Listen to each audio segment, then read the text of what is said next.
दोस्तों recently Sri Lanka cabinet ने बुर्का ban के प्रपोजल को मंजूरी दे दी है। इस प्रस्ताव में इस प्रस्ताव में गवर्नमेंट ने क्या कहा है? गवर्नमेंट ने all forms of face veils यानी फेस कवर करना पब्लिक प्लेस में बैन कर दिया है, जिसमें बुर्का भी है। गवर्नमेंट का ये डिसीजन तब आया है जब श्रीलंका जो है इस समय कोरोना वेव की थर्ड वेव झेल रहा है।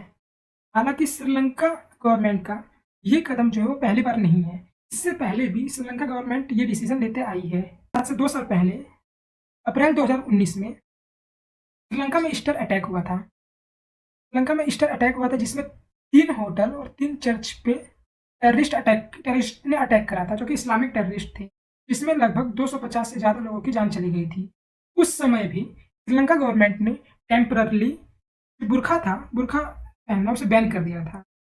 इसके बाद से मार्च 2021 में श्रीलंका के एक मिनिस्टर ने कहा था कि हम प्रपोजल फिर से लाएंगे बुर्का बैन करने का, परंतु उसके बाद से श्रीलंकन गवर्नमेंट ने सफाई दी थी कि हम इस प्रपोजल को इतना जल्दी इम्प्लीमेंट नहीं करेंगे या फिर इतना जल्दी कानून नहीं बनाएंगे। श्रीलंका गवर्नमेंट ने ऐसा यहाँ पे क्यों कहा था? यहाँ पे उन्होंने एक ट्रिक चली थी। क्यों? क्योंकि United nation human right council, ये एक संस्था है, इंटरनेशनल ऑर्गेनाइजेशन है, United nation human right council. अगर कोई भी देश ह्यूमन राइट या फिर मानव अधिकार का वायलेशन करता है तो ये जो संस्था है उस पर एक्शन लेती है। श्रीलंका पे एलिगेशंस लगाए गए थे कि श्रीलंका जो है वो तमिलियंस के ह्यूमन राइट का वायलेशन कर रहा है, और जिसके खिलाफ श्रीलंका के खिलाफ United nation human right council में एक प्रपोजल लेके आया गया था। तो श्रीलंका चाहती थी कि ये प्रपोजल लाया है और उसके लिए उसे देशों का सपोर्ट चाहिए था। इसलिए, और देश को सपोर्ट चाहिए था, इसमें उसे मुस्लिम देशों का भी सपोर्ट चाहिए था। इसलिए वहाँ पे उसने ये सफाई दी कि हम ये प्रपोजल जो है वो तुरंत नहीं लेके आएंगे, अभी हम इस पर विचार कर रहे हैं। लेकिन जैसे ही ये रिजोल्यूशन आ गया, और ये रिजोल्यूशन जो था वो श्रीलंका के खिलाफ आया था, यानी ह्यूमन राइट रिजोल्यूशन जो था वो एक्सेप्ट कर लिया गया था, क्योंकि श्रीलंका के फेवर में ज़्यादा वोट नहीं पड़े थे। उसके बाद से गवर्नमेंट अब अप्रैल 2021 में वहाँ की कैबिनेट ने इस प्रस्ताव को मंजूरी दे दी है। यहाँ पे गवर्नमेंट ने जो है इस प्रस्ताव को मंजूरी देने के बाद से बहुत सी इंटरनेशनल कम्युनिटी जो मुस्लिम कंट्रीज़ हैं वो इसका विरोध कर रहे हैं।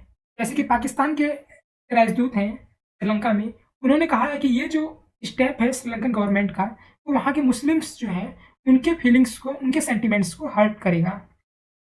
और भी दूसरी मुस्लिम कंट्रीज़ हैं, उन्होंने इस स्टेप का विरोध करा है। Will only injury the feelings of ordinary Sri Lankan Muslims. दोस्तों श्रीलंका में जो इस समय गवर्नमेंट है, इस समय जो प्रेसिडेंट है वहाँ के, वो गोताबाया राजपक्सा है, और जो कि पीएम है वो महिंदा राजपक्सा है। जो इनकी गवर्नमेंट है, उन्हें माना जाता है कि जो इनकी पॉलिसीज होती हैं वो अधिकतर माइनॉरिटीज़ के खिलाफ में होती है।